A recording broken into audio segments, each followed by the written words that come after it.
There's a beautiful verse in the Bible that says, no good thing shall I withhold from you. That's in Psalm 84:11. Ang ganda nun.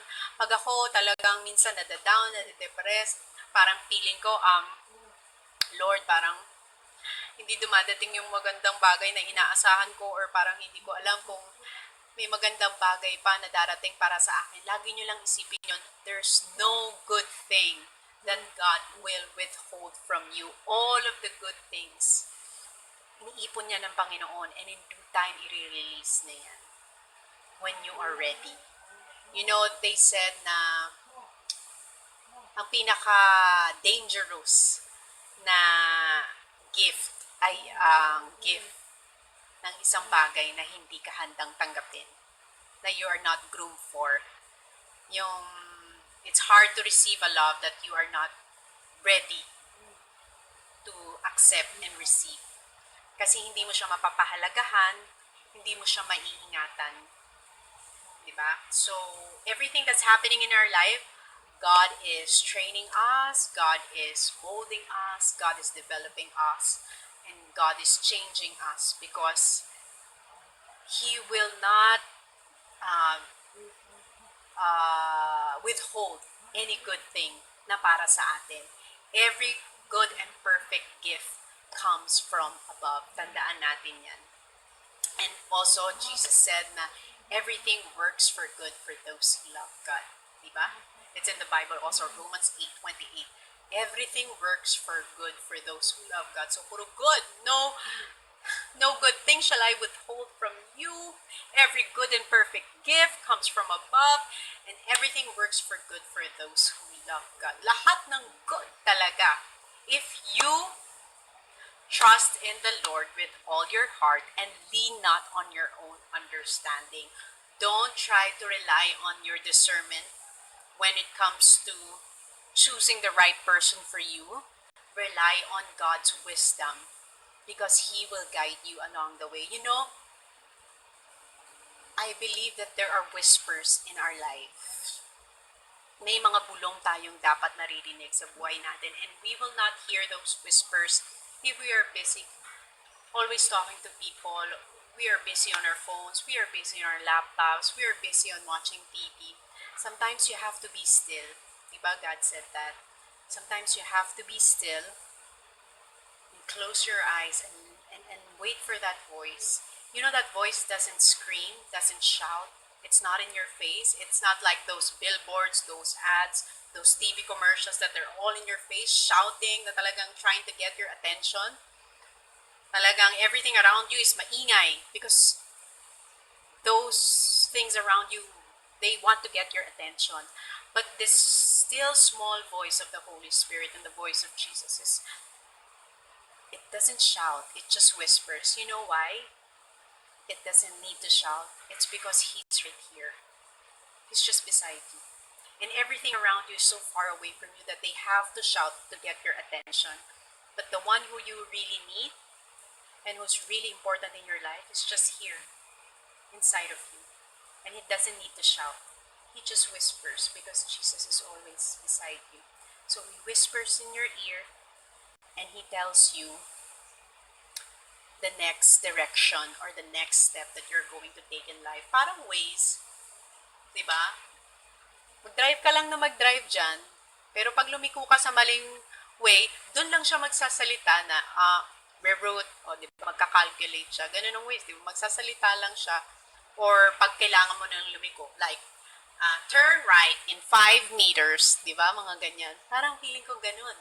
Ganon yung mga instruction ni Jesus sa atin. Ganon si Jesus sa buhay natin. Jesus doesn't talk a lot in our life. Hindi siya maingay.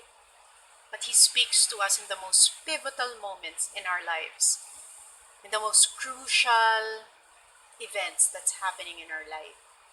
Doon siya nagsasalita. Doon siya nagbibigay. So we have to be very attentive to the voice of the Holy Spirit, diba? Just like Abraham, when he was about to kill Isaac, kung hindi niya narinig yung boses na yon, napatay niya yung anak niya. But because he was so attentive to God's voice, he heard the instruction Diba? The instruction. Diba? It was loud and clear, do not kill your son. I was just testing you. And yung talagang offering nila was right there on the side. Hindi talaga yung anak.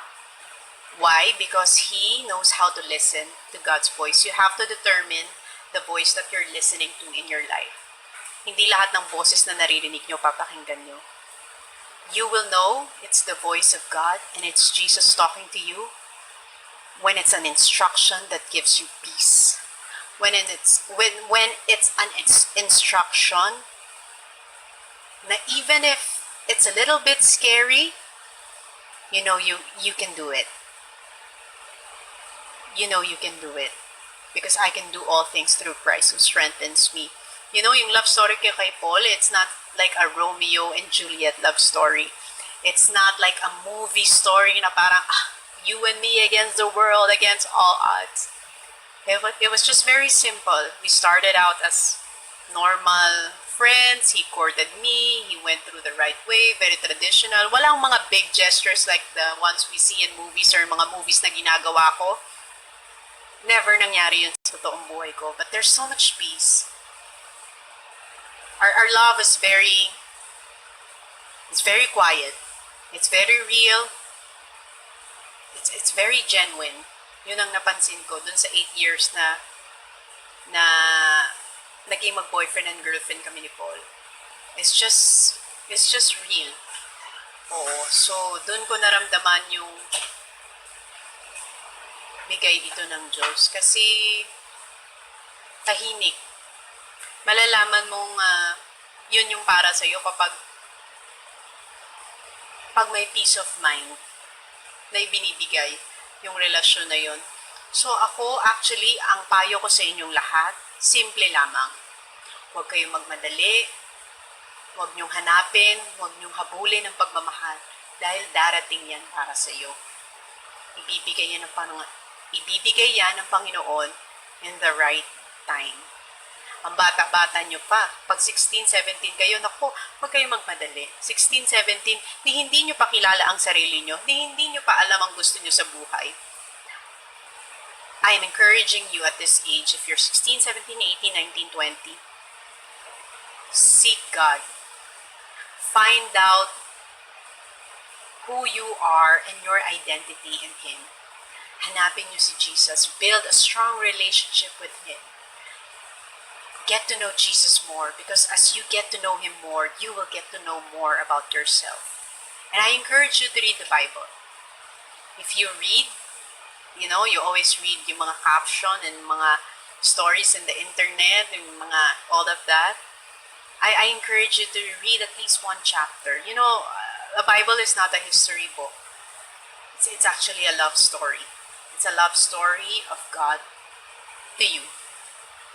If you want to know where you came from, why you're here, and where you're going, read the Bible.